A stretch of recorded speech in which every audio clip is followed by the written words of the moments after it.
Court कचहरियों के चक्कर से बचोगे, ये मेरी वीडियो देखोगे। आज मैं आपको बताने वाला हूँ जी, चेक बाउंस हो जाए तो आप क्या करें। चेक बाउंस के विद इन 30 डेज आपको लीगल नोटिस भेजना है और उसमें 15 दिन का टाइम देना है और उसके बाद विद इन 30 डेज आपको कंप्लेंट फाइल करनी है। और इसको मैं डिटेल में बताऊंगा क्या क्या प्रोविजंस है और क्या क्या जरूरी चीजें हैं जो इसमें लिखनी है। आप मेरी पूरी वीडियो देखें तो आपको बहुत ही सिंपल और सरल लैंग्वेज में सारी बात समझ आ जाएगी। हाय, हेलो, नमस्ते, सत श्री अकाल, वालेकुम अस्सलाम।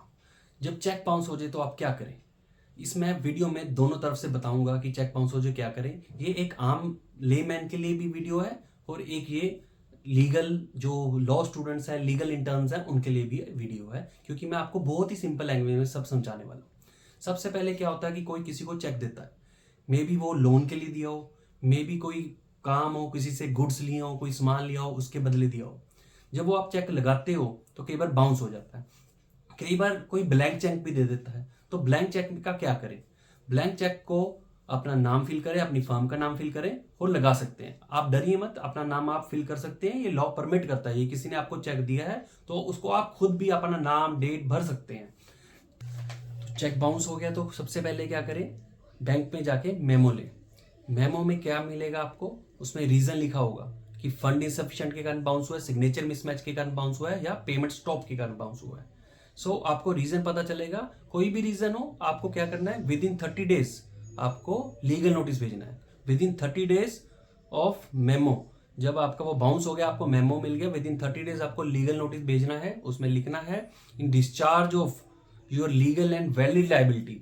इन discharge of legal and valid liability, ये आपने चेक दिया था मेरे को और वो चेक बाउंस हो गया और आप 15 डेज के अंदर मेरा जो भी लोन है रीपे करें, या जिस पर्पज के लिए भी उसने आपको चेक दिया था वो आपको पे करें। और विद इन 15 डेज उसने नहीं पे करा तो आप विद इन 30 डेज कोर्ट में कंप्लेंट फाइल कर सकते हो। यानी कि लीगल नोटिस देने के विद इन 45 डेज आप कंप्लेंट फाइल कर सकते हो। 15 दिन उसको आपने दिए। इसमें और सिंपल लैंग्वेज में क्या हुआ, जब आपका चेक बाउंस हुआ, आपको मेमो मिला, विद इन 30 डेज आपको लीगल नोटिस भेजना है और लीगल नोटिस में 15 दिन का टाइम देना है कि मेरा लोन है जो रीपे किया जाए। और 15 दिन के अंदर लोन नहीं रीपे होता, उस 15 दिन खत्म होने के बाद 30 डेज के अंदर कंप्लेंट फाइल करनी है। सिंपल लैंग्वेज में कहेंगे हम कि लीगल नोटिस के देने के 45 डेज के अंदर कंप्लेंट फाइल करनी है। ठीक है, ये बात क्लियर है। उसके बाद हम आगे चलते हैं। कंप्लेंट फाइल होगी कोर्ट में, आपका प्रिलिमिनरी एविडेंस होगा। कंप्लेनेंट है, उसको कोर्ट में जाना पड़ेगा और उसमें फॉर्मली एक एग्जिबिट करने होंगे डॉक्यूमेंट कि ये मेरा चेक है, ये मेरा मेमो है, ये मेरा लीगल नोटिस है, ये मेरी पोस्टल रिसीट्स है। ये 4 चीजें ही बेसिकली जरूरी होती हैं। अगर कोई कंपनी मैटर है, जो जिसने दिया आपको वो चेक कोई कंपनी है, तो उस कंपनी के डायरेक्टर्स कौन है, ऑथोराइज सिग्नेटरी कौन है, हो सकता है वो भी आपको प्रूव करने पड़े कि ये सब डायरेक्टर्स को या सिग्नेटरी को, जो भी कंपनी के मालिक हैं, डे टू डे अफेयर्स संभालते हैं उस कंपनी का, उनको भी पार्टी बनाना है, उनको भी सम्मन करना है, तो उनका भी कुछ प्रूफ देना पड़ सकता है। Otherwise cheque, memo, legal notice और लीगल नोटिस भेजने वाली पोस्टल रिसीट्स आपने लगानी है कंप्लेंट में। तो वो एविडेंस होगा कंप्लेनेंट का प्रिलिमिनरी, जो कि वो चीजें एग्जिबिट होंगी, फॉर्मल एविडेंस होता है। उसके बाद कोर्ट अक्यूज्ड को, जिसने चेक दिया है, उसको समन कर देता है। समन करने के बाद उनको नोटिस जाता है। नोटिस में कोर्ट में नहीं पेश होते तो उनके बेलेबल वारंट्स इशू हो सकते हैं। बेलेबल वारंट्स में भी नहीं पेश होते तो उनके नॉन बेलेबल वारंट्स इशू हो जाते हैं। नॉन बेलेबल वारंट्स में भी नहीं इशू होते तो वो भगोड़ा घोषित भी हो सकते हैं। पीओ यानी कि प्रोक्लेम्ड पर्संस भी डिक्लेयर हो सकते हैं अंडर सीआरपीसी। अगर वो घोड़ा घोषित हो गए तो आपका केस कंसाइंड रूम में हो जाएगा, वो केस बंद हो जाएगा तब तक जब तक वो पेश नहीं होते। तो तब आप क्या करें, जब वो घोड़ा घोषित हो गया, केस आपका कंसाइंड रूम में हो गया, तो आप मजिस्ट्रेट से, कोर्ट से 2 प्रेयर कर सकते हैं। एक तो कि जो अक्यूज्ड हैं उनके खिलाफ 174A में एफआईआर की जाए, जो कि होती है, जो कोर्ट में पेश नहीं होता और भगोड़ा घोषित हो गया होता है, उसको 174A की एफआईआर होती है उनके खिलाफ। उसका अलग प्रोसीजर चलता है, उसका अलग केस चलता है, वो स्टेट चलाती है, आपको उसका नहीं खर्चा करना। वो स्टेट भगोड़ा घोषित होता है तो आप 2 चीजें कर सकते हैं। एक, कोर्ट को आप प्रे कर सकते हैं कि इसके खिलाफ 174A की एक एफआईआर की जाए। 174A एफआईआर इसलिए होती है कि वो भगोड़ा घोषित हो गया, कोर्ट में पेश नहीं हुआ।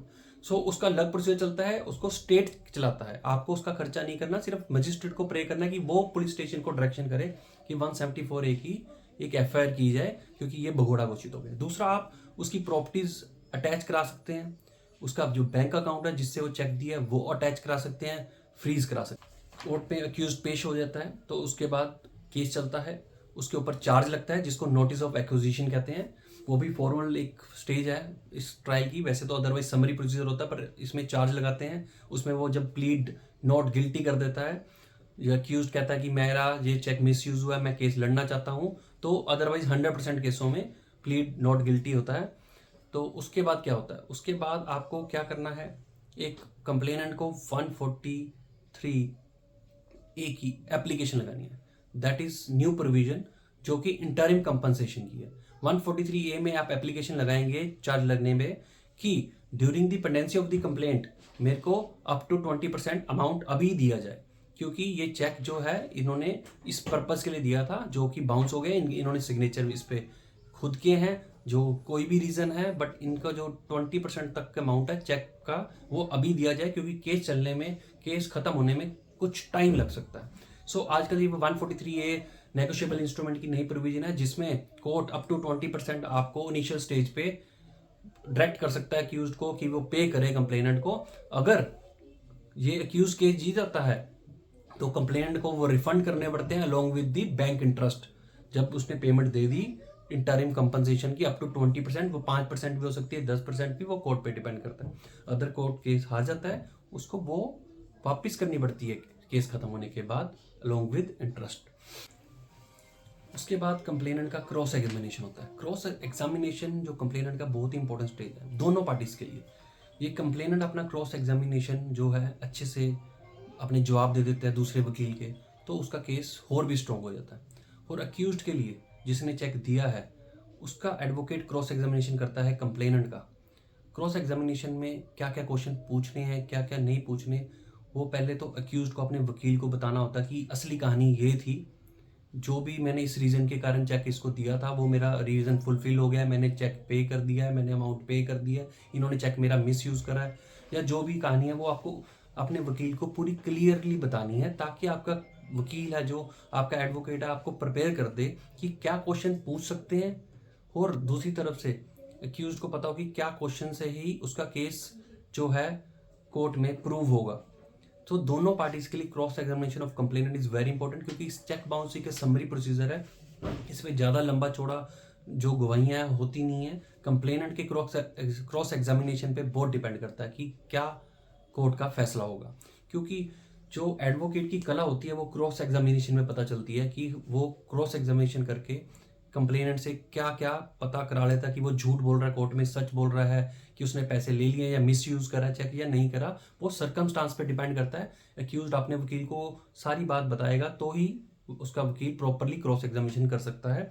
और कंप्लेनेंट को भी पहले से प्रिपेयर होना चाहिए कि क्या कोर्ट में क्वेश्चंस हो सकते हैं। जैसे सिंपल एक दो चार बातें हैं, जैसे कि आपने चेक जो लगाया है उसमें आपको आपने लिखा है कि मैंने इसको फ्रेंडली लोन दिया था, कैश में पेमेंट दी थी 4 लाख 5 लाख 10 लाख जो भी, तो आपको उसमें पूछ सकते हैं कि आपकी फाइनेंशियल कैपेसिटी क्या थी, कि आपने इतना अमाउंट कैसे कैश दे दिया। सो उसका रिगार्डिंग आपको पूछ सकते हैं। आईटीआर के रिगार्डिंग पूछ सकते हैं, इनकम टैक्स रिटर्न में भरा कि नहीं भरा, या फिर आपको पूछ सकते हैं कि कोई रिसीद या कोई एग्रीमेंट हुआ था इनको जब आपने पैसे दिए थे।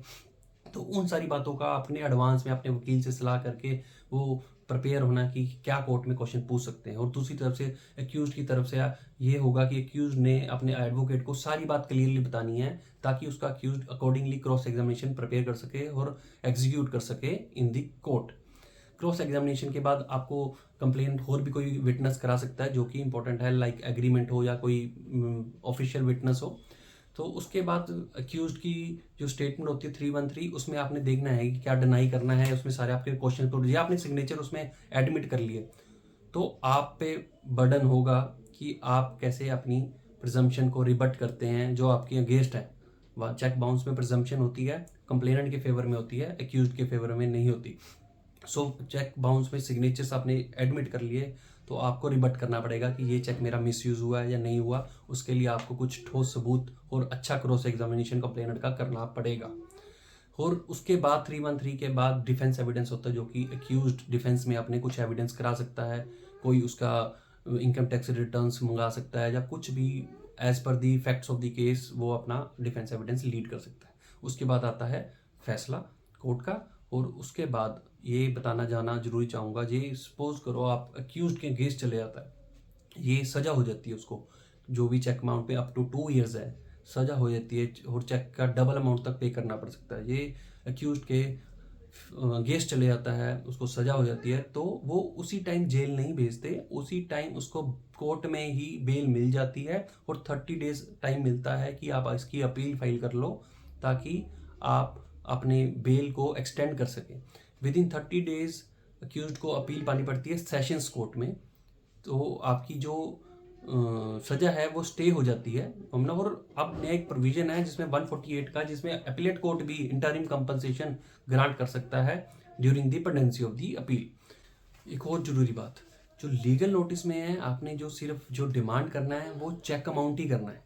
आप उसमें कभी ना डिमांड करें कि चेक जो अमाउंट है उसका इंटरेस्ट भी मेरे को पे करें विद इन 15 डेज, उसकी लिटिगेशन चार्जेस भी पे करें। वो आपका लीगल नोटिस बाद में इनवैलिड माना जा सकता है, क्योंकि जो लीगल नोटिस में सिर्फ जो चेक अमाउंट है वही डिमांड करनी है कि इतनी चेक की अमाउंट है, ये मेरे को 15 दिन में आप पे करें, नहीं तो मैं आपके खिलाफ कंप्लेंट फाइल करूंगा। एक और जरूरी बात जो मैं आपको टेक्निकली इसमें समझाने जा रहा हूँ कि कई बार क्या होता है कि फर्म होती है, कंपनी होती है कंप्लेनेंट की या अक्यूज्ड की। सपोज करो आपको, आपकी एक कंपनी है या फर्म है और जो देने वाला है उसकी भी एक फर्म है या कंपनी है, तो क्या करेंगे आप? चेक को देखना है, आपने चेक को देखना है, चेक में क्या नाम भरा हुआ है।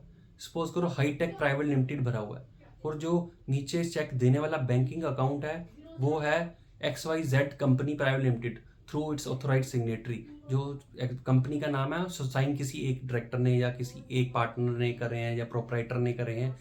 आपको क्या करना है, लीगल नोटिस में जो चेक पे नाम है वो उसकी इंस्ट्रक्शंस पे आपने नोटिस भेजना, वो कंप्लेनेंट बनेगा।